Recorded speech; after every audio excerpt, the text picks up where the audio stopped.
It's no secret that as budget cruisers, we have so far chosen to sail an interior cabin, but that doesn't mean that it is the best cabin for you. And there is more to choosing a cabin than just choosing between an inside cabin or a balcony. Ahoy, travelers! It's Amy with Cruising from the Ozarks here with another Tuesday tip to help you make your vacation a success.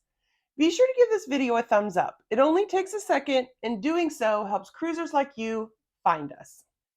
When it comes to choosing the best cabin for you, the first decision to make is the type of cabin.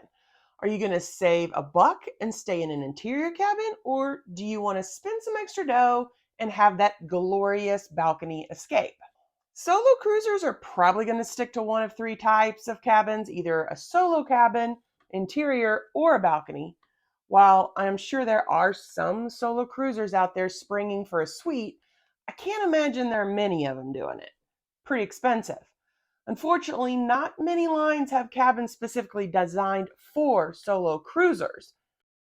So most of the time, solo cruisers are going to have to pay double for their cabin with little to any discount. It just doesn't make sense for cruise lines to give up the extra money that they would make charging for that second person. Unfortunately, solo cruisers suffer the cost, literally. A family of 4 or 5 may want to choose to split up in two cabins or go for a suite. There are pros and cons to both. If you're looking at connecting balconies, maybe you look to upgrade to a suite instead. If you have teens and older children, then maybe 2 rooms might be the best choice for your family. But if you have small children, then one balcony room will probably fit the bill. There's just so many options. So the best way to make that choice is to go through all the options available to you. Look at the cost per person for 2 adults and 2 children in one room versus two. Many cruise lines websites are going to make it easy to play around with the options so you can figure out what works best for your family and your budget. Many cruise lines also now have the ship within a ship areas. These are going to provide you with a more exclusive experience, but at a premium cost. Another thing to take into consideration is itinerary. You may want to choose a cabin with a balcony if you are on an itinerary that is known for the views. Something like an Alaskan or Norwegian cruise may warrant that extra cost. However, some people may choose to stick with the inside cabin when sailing so far into the northern hemisphere, especially during those summer months because of all the hours of daylight. I know I love how easy it is to sleep in the total darkness of an inside cabin.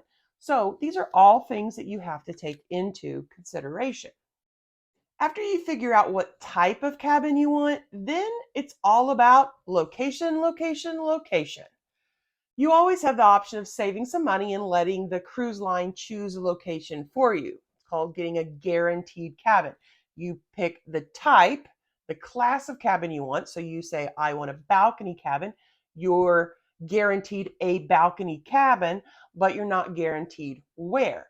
You'll usually find out shortly before sailing where you're going to be on the ship. It's a gamble. Now, you may be pleasantly surprised, or you may be ending up underneath a gym because no one chose that room. And trust me, you don't want to be under the gym. Being woken up at 6 a.m. with weights crashing down above your head is not pleasant.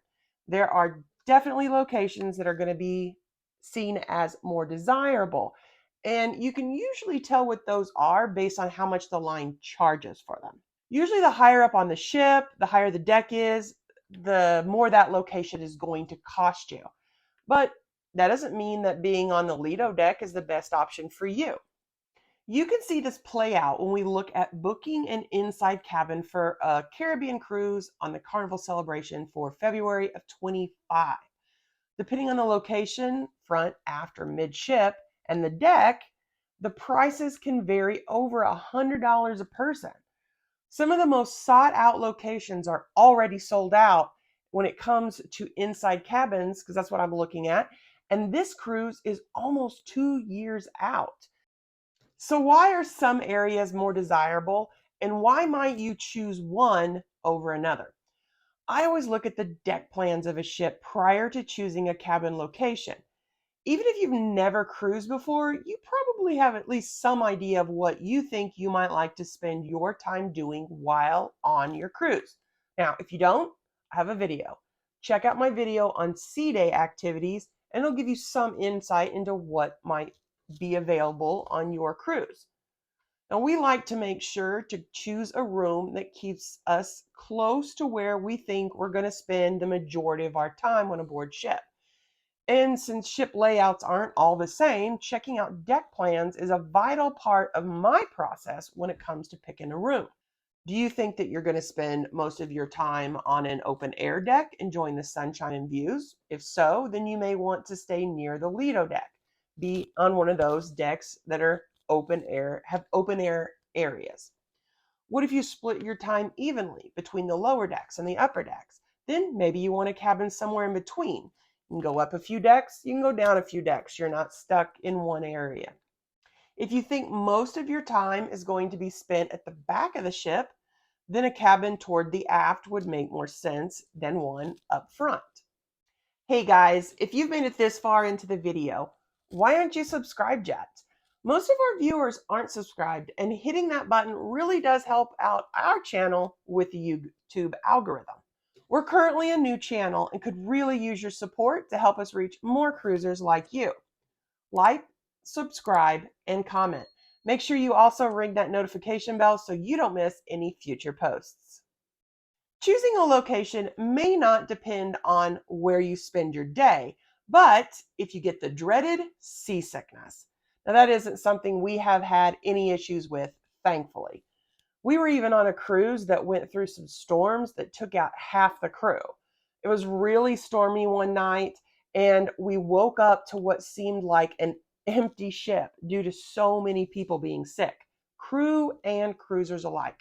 We had some slight nausea, but not enough to keep us from our normal sea day routines. However, if you are worried about seasickness, then choosing a cabin midship on a lower deck might be the best option for you, as it's less likely you're going to feel the rocking of the ship in that area. You are definitely not going to want to be up top in the front or aft like we often choose. The other thing I always do and recommend you do as well is make sure you choose a cabin surrounded by other cabins. You want to make sure there is a cabin above, below, and on either side of you. This is going to help make sure that you aren't above or below a noisy spot on the ship. Check out the deck maps. Stay away from large blank spots as well. These are going to be crew areas. That's why they're not labeled. It may be nothing, but it could also be an area that gets quite noisy during specific times of the day. I also like to make sure not to be too close to an elevator. The lobby areas around the elevators can get quite noisy.